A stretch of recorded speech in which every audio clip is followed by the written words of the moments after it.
Mayor Bob Foster. Welcome to Heart of the City. We're at a very special place in Long Beach. We're at the Pacific Islander Ethnic Art Museum, and it is a terrific place, recently opened. And with us today is Brenna Barrett, who's the executive director of this museum, to tell us a little bit about this special place. How are you, Brenna? Wonderful. Thank you for coming. My pleasure. Tell us a little bit about this museum, how long it's been open, things like that. It actually just recently opened. We opened on October 15th to thousands of people. We had a week-long community celebration with our ribbon cutting. And this is the Pacific Island Ethnic Art Museum, or PieAM, otherwise known as. And this is growing out of the Ethnic Art Institute of Micronesia, located in Yap, the Federated States of Micronesia, smack in the middle of the Pacific Islands. Most people aren't aware that it's located between Guam and Japan.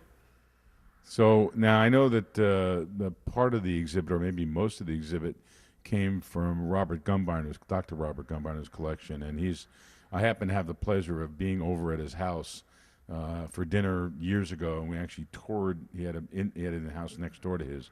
But tell us, I know he was very passionate about this. Tell us about some of the things we're seeing, what the purpose of the museum is, and what kind of collections you have here. Most people don't realize this is the only museum of its kind here in the United States, to some degree in the world. So really what we're trying to do is bring the collection from the Ethnic Art Institute of Micronesia, as well as Dr. Robert Gumbeiner, our founder, personal collection, here to the museum. With our first exhibit, what we're doing is really bringing the outside of the mural in, welcoming people. This is a concept that most people don't know about in the islands, to have a museum. Now, what do you have here? I know that there's not just art. We see some masks and other things behind us, but you also have tools. I know you have other kinds of objects here. Get a little flavor for what they are. Okay. Really what we've done with our first exhibit is bring in many common themes throughout the island. So for example, right now we're standing in the spirit area. This is looking at the Mortlock Mass, the Ghost Mass, the Spirit Mass, if you will. And these are from the Mortlock Islands. Appropriately so, on the other side is our map. Really what we're trying to do with the geography is orientate people where you would find the Mortlock Islands. And people will also see statues, wood carvings, weavings. And one of our main focuses with our second exhibit is walk-in. It's a 100% community-driven exhibit. And this is really focusing on the multidimensional layers of the living arts. So for example, when we're looking at the mother through the creation story as an artist, the healer as an artist, the dancer as an artist. And that's a common theme you'll see throughout the museum, as well as with our very aggressive 16 courses per quarter educational classes, to bring in and document as much as we can about the living arts that do exist, as well as more common themes. For example, what are the different woods? What are the different natural pigments and dyes that are used? So it's many different layers we're trying to bring into the museum. So you not only have exhibits here, but you also hold classes in which you are educating people about the islands, about the culture, about the art. It is. Many different levels, either from the music, the dance, some people are familiar with, to the spirits, for example, that really encompass these, as well as really a revitalization to bring this art through different occupation times back to the islands. And it is a huge mission. It's been very successful at the Ethnic Art Institute of Micronesia throughout many different continents. And why I say Micronesia, we did focus on the other three regions of the Pacific Islands, Micronesia, Melanesia, and Polynesia. And in addition to the educational classes, we'll also have events. So for example, December 4th this year, with our sister museum, MOLA, and the Pacific Island Ethnic Art Museum, we're holding a huge spoken word event. It's Pacifica Voice 2010. My favorite is it encompasses live art, as well as music, dance, and a contemporary art display to really bring a different dimension than what we've done for our first opening exhibit here at the museum. Well, I know Dr. Gumbeiner was very passionate about this. I know this was a prize collection he had, and we have right here in Long Beach the first, the only, I believe, only museum dedicated to Pacific Island ethnic art. And we're going to take a look at some of these exhibits. You mentioned the community house. We're going to take a look over there and see what this is about and find out a little bit more about a very special place in Long Beach. Come on, we'll show you.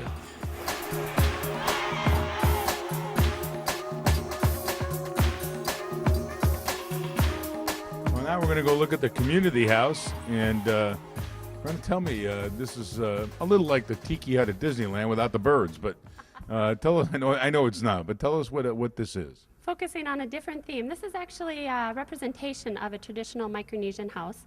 It's really a symbol of how the communities have come together for the museum.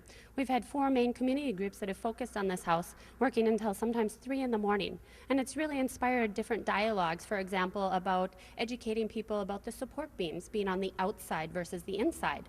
And that's really sparked conversations about the different geography, the trade winds throughout the islands, as well as helped educate the different community members that have participated in this. Some have built the houses in the island, some have heard it through stories passed down through generations, and now they actually had an opportunity to do this. An absolutely fantastic response, and we do have some of their audio tour captured as well as part of our audio tour to really share that not only as part of our resource library, but for other community members to enjoy and really become inspired to have this house here.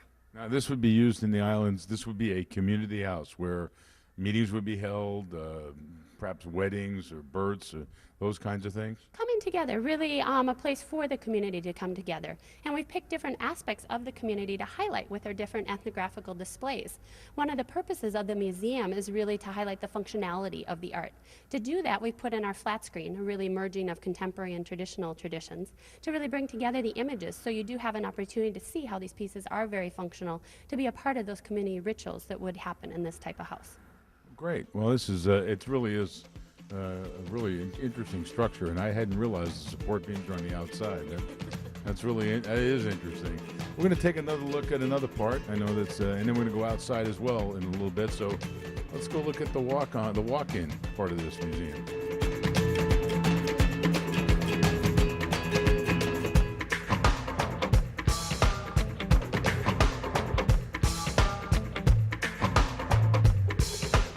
So now you have, you say audio tour, you can walk around with headphones, and at each station there'll be a story associated with what you see.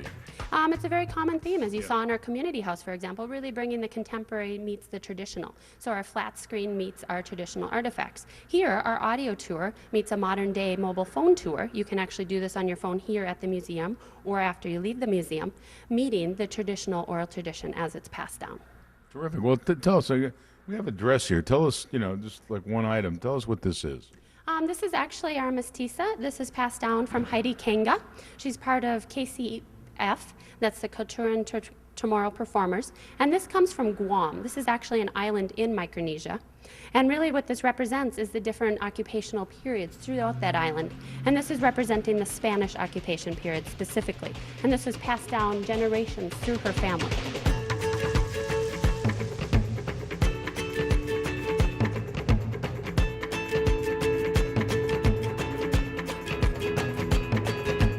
We're back out in the sculpture garden. We're standing next to some currency, actually.